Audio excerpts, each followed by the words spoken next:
What is the speed of an electron if it has a mass of 0.634 MeV? So its mass is dilated. Now, interestingly, notice I'm using mass in MeV, right? But I can do that, right? And this thing is going so fast. Remember that mass dilates. And the reason that it dilates is that E equals mc squared, right? Normally, a baseball isn't moving fast enough because the change in mass, right, is the change in energy over c squared, right?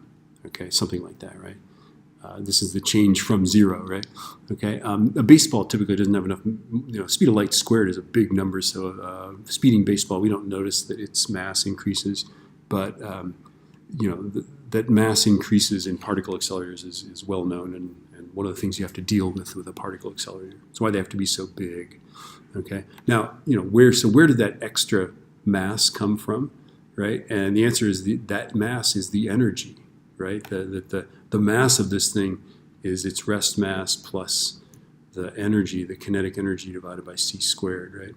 So we can figure that out, that it's got 0.634, 0.511, right? We could subtract, and it's 3 and 2 and 0.123 MeV is its kinetic energy, right? Okay, that's how much kinetic energy. This is how much rest mass it's got. If you add those together, that's the total mass, or dilated mass.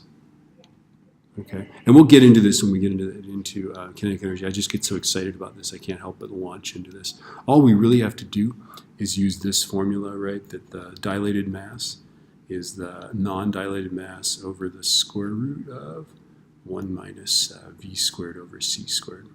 Okay. And then we would plug in the 0.511 goes here, and the 0.634 goes there. Okay. Now, I'm just going to cop out here because I know that this thing's going to have a solution that looks like this. Okay, V is going to be C times the square root of 1 minus small squared. And if you didn't see this, I think it's like the second example problem, right? You should look at it.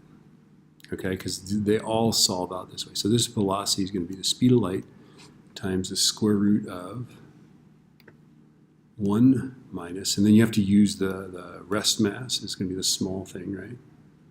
0.511 squared over 0.634 squared. So let's do that. And literally all I'm typing, I'm not going to type the c in there. I'm just going to give it in terms of c. So I'm typing literally the square root of 1 minus 0.511 squared divided by 0.634 squared. And I get 0.5919 c times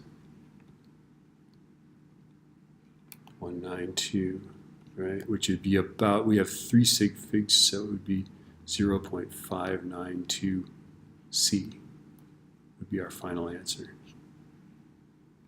All right, I hope that helps.